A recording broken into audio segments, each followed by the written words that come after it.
ஆஹார்வாயினா சிவனோட வியர்விழுந்து தீயனா தனியில வந்து மறுமலமலையுட மகாமுடி சிரசில் முன்ன கவனமா தேவர் பூவை இரு கரங்களினால் எடுத்து தூவ அரம்பை கவரி வீச ஆளா தீயந்தி நிற்க ரவமணி புஜங்களாட நற்பணி துளிங்க என்று விருதுகள் 32 விளங்கவே மாறினின் பூனல் உலகமெல்லாம் ஒன்றாய் கூடி தளந்தனில் உதித்து வந்தது போல் வீரவனியர் புஜபதியில் உள்ளதிரன் பொறவி மேல் வருகின்றார் வீரவனி மகாராஜன். அப்போ வரும்போது என்ன ரோதோட வராங்கன்னா சிரசில தங்ககிரியிடும் மார்மியல் பூணலும் தேவேந்திர கொடுத்த வெள்ள யானை வாடாத மாலையும் சிங்கக்கொடி பிலிக்கொடி யாழிக்கொடி மச்சக்கொடி மகடதோர்ணும் அருகால் பீடும் இருகால் சிலம்பு முத்துக்குடை பாதகளஞ்சம் தவளைச்சங்கு அக்கினி குதிரை இடதுகால் வீரவண்டையும் வடதுகால் சாமத்திர வண்டியும் அதே புல்லாங்குழல் கத்தி கேடையும் அதே 18 விருதுகள் 32 பிறந்த வீரவனிய மகாராஜன். அதாவது நம்ம சத்தியனாக பிறந்ததுனால வன்னிய குலத்திற்கு தான் நம்ம ஜாதி பிள்ளையாக தலசம்புலகாரியை வெட்டி பலி கொடுத்து வன்னியாளுக்கு அவங்களுக்கு பிள்ளையாக நம்ம பாவிச்சு அந்த விருதுகளை 32 விருதுகளை நம்ம சேவிச்சுட்டு வருமான பிள்ளையாக நம்ம பாவிச்ச வார்த்தை. ஏர் ஓட்டி கொடுத்துடல, அண்டை எடுத்து கொடுத்துடல, கடை அரிச்சு கொடுத்துடல. அதனால இந்த வசூல் கிடையாது. சேர சோழ பாண்டிய மன்னர்கள் ஆட்சியில் உருவாக்கப்பட்டது. தலசம்புலகாரியை வெட்டி பலி கொடுத்து வன்னியாளுக்கு தேர் ஓட்டி கொடுத்ததுனால இந்த வசூல் நமக்கு. அதனால அவங்களுக்கு பட்டமும் இருக்கு. காலிங்கராயர், சோழகராயர், கச்சராயர், மழுவராயர், வாண்டியார், சீப்பிரியார், கடந்தியார், தேவர், மூப்பனார், படைதீரன், படையாண்டவர், நயினார், கொண்டியார், சினியாதேவர், பெரியாதேவர், தேங்கவட்டி, மழுவராயர், பண்டார்த்தார், உடாகப்பாளையத்து துறை பண்டார்த்தார். அதாவது 18 பட்டங்கள், 18 தொத்தனங்கள். உடாரப்பாளையம் துறை, அரியலூர் துறை, பிச்சவரம் துறை, கடலங்குடி துறை, ஊத்தாங்கால் துறை, ராயனூர் துறை, பரூரில் பழையார், கீழூரில் நயினார். இப்படியெல்லாம் அவங்க பட்டப்பேரை நம்ம சொல்கிறதுக்காக தான் வன்னியர் குலத்துக்கு நம்ம சாதி பிள்ளையாக சத்திரி குலத்துக்கு தான் பிள்ளையாக பாவிச்சோமே தவிர புள்ளமார் வீடு, செட்டியார் வீடு, நாய்க்கீர் வீடு, அகமுடியார் வீடு சில வகுப்புகளில் நம்ம வசூல் வாங்கிறது கிடையாது. அதாவது யாகத்தில் உருவாக்கப்பட்ட சிங்கக்கொடியை போட்டு வீரவல்லியருக்கு புள்ள சாதி புள்ள சத்திரிய குலத்துக்கு தான் பிள்ளையை தவிர மற்ற ஜாதிகளுக்கு நாங்கள் பிள்ளைகள்னு சொல்லி அப்போ விருது கட்டி இந்த ஊரில் முக்கிய நாட்டாமகர்கள் யார் இருக்காங்களோ அவங்கள கண்டு அவங்கள வணங்கி அதுக்கு ஒரு பாடு கொடி போட்டு ஊர் நியமனங்களை செய்து அதாவது கோயில் விசேஷத்தில் போய் சூடவத்தி ஏற்றி நிமாத்தனை பண்ணி அந்த வன்னியர்கள்ட்ட அப்பா அம்மான்னு என்னுடைய வசூலை கொடுன்னு கேட்க வேண்டிய சாணம் வன்னிய புராணம். வன்னியருக்கு புள்ள சத்திரிய குலம், சத்திரியருக்கு தான் பிள்ளைய தவிர வேற ஜாதிக்கு நாங்கள் பிள்ளை கிடையாது. அதாவது சேர சோழ பாண்டிய மன்னர்கள் ஆட்சியில் உருவாக்கப்பட்டது. அதாவது காஞ்சிபுரத்தில் காமாட்சி அம்மனுடைய தேர் அலங்காரம் செய்து ஊர்வலம் வரக்கூடிய வருஷத்துக்கு ஒரு முறை உண்டுங்க. அதனால் அப்படி இருக்கக்கூடிய காலத்தில் அந்த மன்னராகப்பட்டவங்க ஊழிய வேலைக்காக அந்த முதலியார் அம்மாவை ஊழிய வேலைக்கு வச்சுருந்தாங்க.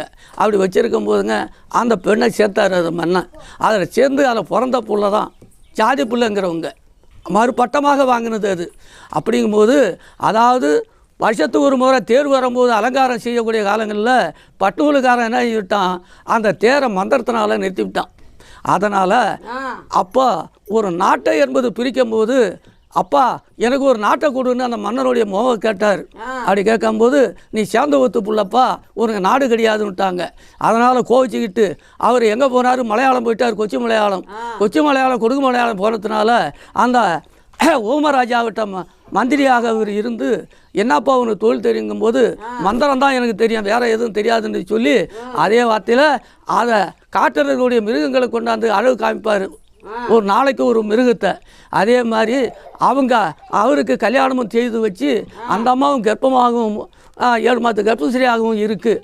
அப்போ இருக்கக்கூடிய காலத்தில் அப்போ காஞ்சிபுரத்தில் தேர் அலங்காரம் செய்து அம்மனை வச்சு ஊர்வலம் வரும்போது அந்த 18வது வீதியில் பட்டுநூலுக்காரங்க தேருக்கு சக்கரத்துக்கு 12,000 பூதங்களை யாவல் பண்ணி விட்டாங்க. அப்போ அந்த தேரை அசைக்க முடியல. யானை குதிரை ஒட்டைகளை கட்டி இழுத்து பார்த்தாங்க, முடியல.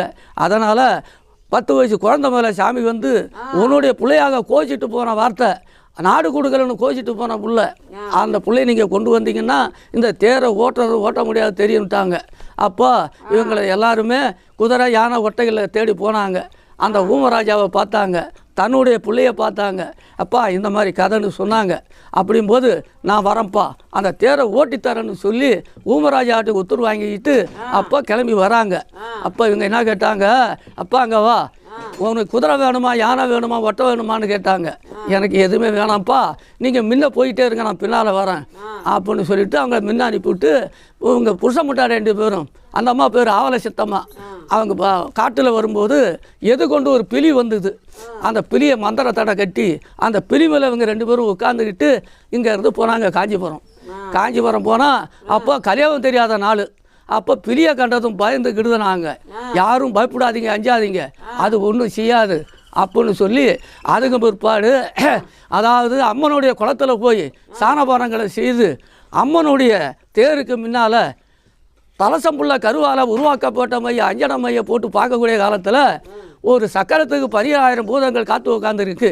அந்த பூதங்கள் என்ன கேட்குது, தலசம்புள்ளகாரியாக இருக்கணும், நரபூலி காவு கேட்குது, உதர பிண்டங்கள் கேட்குது. அப்படியானால் உனக்கு நாங்கள் ஒத்தாசையாக இருந்து இந்த தேரை நீ இருக்கலாம் அப்படின்னு சொல்லி அந்த பூதங்கள் உத்தரவு கொடுத்தது.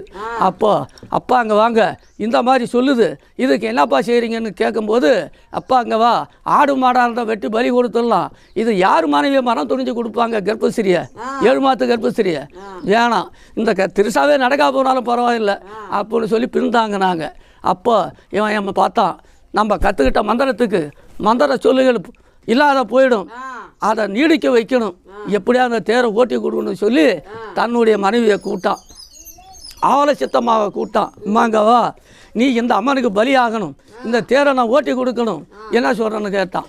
அப்போ அந்த அம்மா என்ன சொல்லுது, ஏங்க அன்றைக்கி நீ சேந்தவத்து புள்ள, உனக்கு நாடு இல்லைன்னு சொல்லிட்டாங்க, நீ கோச்சிட்டு போன, உனக்கு அந்தையா ராஜா இருந்து ஒரு கல்யாணம் பண்ணி வச்சு இன்றைக்கி கர்ப்பஸ்திரியா நான் இருக்கேன், நீ என்னை பலி கொடுக்குறியன்னுது. அம்மாங்கவா, கல்லானாலும் கணவன் புல்லானாலும் புருஷனாக இருந்தால் இந்த கணவன் வார்த்தையை நீ மனைவி ஏற்றுக்கொண்டினா என்னுடைய மந்திர சொல்லு நீடிக்கணும், எங்கள் அப்பாவுடைய மானத்தை காந்து பண்ணணும், என்னுடைய மானத்தை நீ காந்து பண்ணணும் அப்படின்னு சொல்லி உத்தரவு கேட்டான். அப்படியா இருந்தால் எனக்கு சத்தியம் கொடுன்னுது. என்னம்மா சத்தியம், மேலே ஆகாசரிய கீழே பூமாதேவரிய கல்லுங்காவரி புல்லு முளைச்சி அத்துப்படியாக வரைக்கும் என்னை நடுவுட்டு தெய்வமாக நீங்கள் வச்சு கும்பிடணும், உங்கள் அப்பாவை நீயும் அப்படி கும்பிட்டியானால் இந்த அம்மனுக்கு நான் பலியாயிரம்னுட்டு கேட்டுது. அதே மாதிரி மேலே ஆகாசரிய கீழே பூமாதேவரிய அப்போ சத்தியம் வாங்கிட்டுது.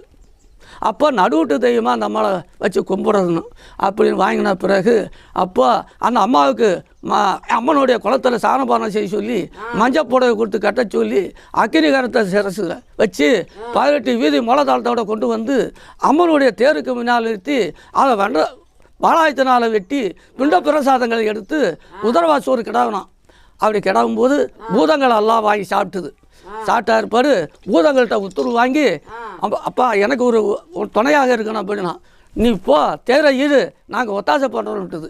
அதே மாதிரி அவன் ஒண்டி இந்த மூக்கு தண்டுனால் அந்த கொக்கியை மாட்டி அவன் இருக்கவும் பூதங்கள் பின்னால் தள்ளவும், அதே மாதிரி இந்த 18 வீதிகளை சுற்றி கொண்டு வந்து அம்மனுடைய ஆலயத்தில் நிறுத்தியாச்சு. அப்போ நிறுத்தக்கூடிய காலத்தில் நம்ம மானத்தை காந்து பண்ணி விட்டுது அப்படின்னு சொல்லி அன்றைக்கி நாடு இல்லைன்னு சொன்னப்பா, இன்றைக்கி உங்களுக்கு நாடு தரேன் அப்படின்னு சொன்னா போல. அப்பா அவர் என்ன சொன்னார், அப்பா அங்கவா, அன்றைக்கி என்னை சாந்தவத்து புழுன்னு சொல்லிவிட்டீங்க, நாடு இல்லைன்னு விட்டீங்க, கறந்த பால் காம்புக்கு ஏறாது, இதுக்கு மேல் கொண்டு நான் உங்கள் வயிற்றில் பிறக்கக்கூடிய பிள்ளைக்காக நாட்ட நகரத்தை கொடுங்க, நான் உங்களுக்கு சத்தியனாக ஜாதி பிள்ளைன்னு எங்களுக்கு பட்டத்தை கொடுங்க, அது சாதாரண பேப்பரில் கொடுக்கக்கூடாது, செப்பு பட்டயத்தில் செப்பு தகட்டில் எழுதி கொடுங்க, ஒரு வருஷத்துக்கு எத்தனை மரக்கால் தலைகட்டுக்கு வசூல், கல்யாணம் பண்ணால் கல்யாண வேட்டி பணம் படி அரிசியாகவும், வருஷத்துக்கு 2 மரக்கா 3 மரக்கா நெல் வாங்குறாவும், அப்பா அம்மானு உங்கள்கிட்ட நான் சொல்லி வந்தால் எங்களுக்கு வரி வாங்குற மாதிரி பட்டயம் கொடுங்க, அதால் இறந்து விட்டால் எங்களுக்கு கொல்லி வைக்கிற உரிமை கொடுக்கணும், ஏன்னா நிலபலத்துக்கு சொத்துக்காக எங்களுக்கு அந்த உரிமை தேவையில்லை, அப்பா அம்மா சாணத்தில் நாங்கள் இருக்கிறதுனால அவங்க விருதை சேவிக்கிறதுனால அன்றைக்கி இறக்கக்கூடிய நாளில் நாங்கள் இருந்துட்டால் அந்த மண்ணாளி போடுற உரிமை எங்களுக்கு தேவை, அந்த நாடு நகரம் எங்களுக்கு தேவையில்லை, வீடு வாசலாம் எங்களுக்கு தேவையில்லை, அதெல்லாம் அவங்களோட இருக்கட்டும்னு சொல்லி அப்போ அந்த வார்த்தைகளை உத்தரவு பண்ணி இந்த 18 விருதுகள் 32 ஆயுதங்களை செவுக்கியமான பிள்ளையாக அந்த வன்னியருக்கு வன்னிய குல சத்தியனை தவிர மற்ற வம்சத்துக்கு நாங்கள் பிள்ளைய இல்லைன்னு வாங்கி அந்த சேர சோழ பாண்டிய மன்னராட்சியில் உருவாக்கப்பட்ட வன்னிய புராணத்திலையும் அதே சொல்லிலையும் இன்றைக்கி கலியுக காலம் பிறந்தும் இன்றைக்கி இந்த 360 கிராமங்களுக்கும் வன்னியர் சாதி பிள்ளைக்காக சத்திரகுலத்துக்காக வந்து கொண்டு தான் இருக்கும். அதாவது புலமார் வீடு, செட்டியார் வீடு, நாய்க்கர் வீடு, அகவுடையர் வீடு எல்லா ஜாதிக்கும் நாங்கள் வகுப்புக்கு பிள்ளை கிடையாது. சத்திர வீரவன்னிய சிங்க கொடியை போட்டு நாட்டி வீரவன்னியருக்கு பிள்ளையாக நாங்கள் பாவித்து வந்த வரலாறு இது. உண்மையான வார்த்தைகள், இறைவனுடைய வாக்கு, எல்லாமே ஆண்டவனுடைய செயல்.